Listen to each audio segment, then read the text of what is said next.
এটা মন্দিৰ চুৰি কাৰ্য সংঘটিত হৈছে আপোনাৰ দোকানতো আপোনাৰ ঔষধৰ যি দোকান আছে দোকানটো চুৰি হৈছে কি ক'ব কি হৈছিল আমাৰ ওপৰফালে গ্ৰিল আছিলে গ্ৰিল ভাঙি পেলাই গোটেই আমাৰ মেডিচিন হিচাপ থকা কেছ মোটামুটি 10,000 15,000 মেডিচিনো লৈ গৈছে কি ক'ব ধিং বজাৰত প্ৰায়ে শুনা যায় এনেধৰণৰ চুৰি কাৰ্য সংঘটিত হৈছে কমচে কম 10টা ঘটনা হৈছে কিন্তু পুলিচে একো কৰিব পৰা আপোনালোকে আৰক্ষীক জনাইছেনে আৰক্ষীক জনাই আছে দোকান যাৰ দোকান হৈ আছে জনাই আছে কিন্তু কাম একো হোৱা নাই এতিয়া পুলিচে যদি ব্যৱস্থা কৰে তেনেহ'লে কৰিব পাৰিব নহ'লে কিবা এটা কৰিব লাগিব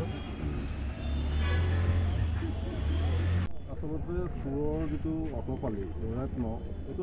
আজি কথা নহয় আজি বহু বছৰৰ পৰা গতানুগতিকভাৱে চুৰ কৰি আছে চোৰে মানে কৌশল সলাইছে আগতে যেনেকৈ আপোনাৰ চাপাৰ ভাঙি বা তলা ভাঙি পেলাই চুৰ সোমায় তেতিয়া দুই এটা ৰাইজে ধৰিছে তেনেকুৱা নধৰা নহয় কিন্তু আজিকালি কি হৈছে মূলো দিছে যে চোৰে ওপৰৰ পৰা টিং কাটি বা তেওঁলোকৰ যি AC বোৰ্ড থাকে সেইবোৰ ভাঙি ভিতৰত সোমাই মই চুৰ কৰি লৈ গৈ আছোঁ বিভিন্ন সময়ত আমি তেওঁলোকৰ দোকানীসকলৰ অভিযোগ মৰ্মে আমি থানাত অৱগত কৰিছোঁ কিন্তু ধিং থানাৰ ফালৰ পৰা আজি তাৰিখলৈকে কোনো ধৰণৰ এটা আমাক চুৰ ধৰাত কৰায়ত্ব কৰাত কোনো ধৰণৰ ব্যৱস্থা গ্ৰহণ কৰি পৰিলক্ষিত হোৱা নাই যাৰ কাৰণে আজি কিছুদিনৰ আগত আপোনালোকে গম পায় যে বজাৰৰ ভিতৰত মানে সপ্তাহত এখন দোকান 3বাৰলৈকে চুৰ তাৰপিছত পহৰা ব্যৱস্থাৰ জৰিয়তে চুৰ কৰায়ত্ব কৰা হ'ল তাৰপিছত পাব্লিকৰ হেৰিয়ত তেওঁ অকণমান হেৰি হ'ল তাৰপিছতো সেই বজাৰৰ ভিতৰত চুৰটো নাইকিয়া হ'ল কিন্তু মেইন যিটো আমাৰ ৰাস্তা মেইন এটা হাইৱে বুলিও ক'ব লাগিব আমাৰ অঞ্চল হ'লেও এই ৰাস্তাটোৰ ওপৰতে দোকান ৰাস্তাৰ কাষতে থকা বহু দোকান ইতিমধ্যে বিভিন্ন ধৰণে সোণাৰী দোকান হওক কাপোৰৰ দোকান হওক ঔষধৰ দোকান হওক যোৱাকালি এখন ৱাইন বাৰখনত CC কেমেৰা আছে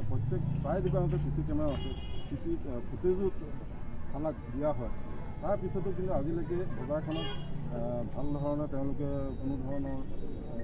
চুৰ কৰায়ত্ব কৰিব পৰাকৈ কোনো ব্যৱস্থা গ্ৰহণ কৰা নাই এইটো পাব্লিকে কৈ আছে আমি কোৱা কথা নহয় সকলো দোকানীয়ে ব্যৱসায় কৈ আছে গতিকে আমি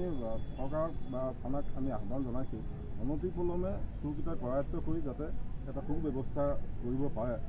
মানুহক যাতে আশ্বাস দিব পাৰে যে আমি এনেধৰণৰ ব্যৱস্থা গ্ৰহণ কৰিছোঁ তেতিয়া হয়তো চুৰ কমিব নহ'লে সদায় হৈয়ে আছে আজি আকৌ এসপ্তাহৰ পিছত আকৌ গম পাব কোনোবা এখন দোকানত কাটি তেনেকৈ অকণমান ছাইডত গতিকে এইটো এটা সুপ্ৰসাৰী এটা দৃষ্টান্তমূলক যদি শাস্তি প্ৰদান নকৰে চোৰ ধৰি সমাজৰ দিনত আকৌ হৈ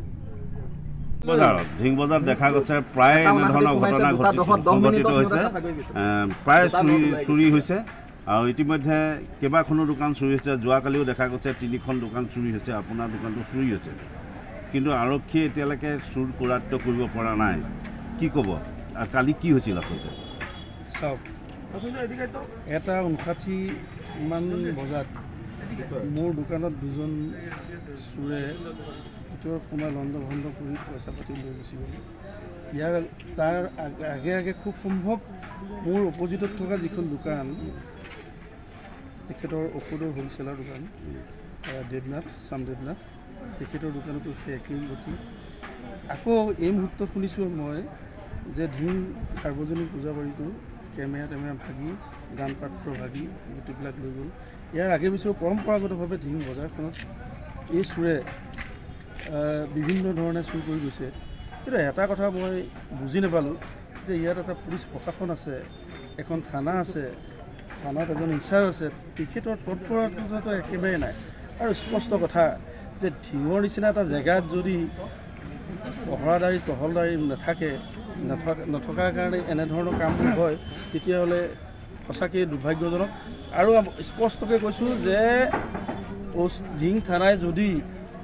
অনতিপলমে এই চুৰসমূহক কৰায়ত্ব কৰিব নোৱাৰে ইয়াৰ উচিত ব্যৱস্থা কিন্তু আমি পাব্লিকে ল'বলৈ বাধ্য থাকিম যিকোনো খবৰৰ বাবে যোগাযোগ কৰক 7099017330 লগতে 7099017110 নম্বৰত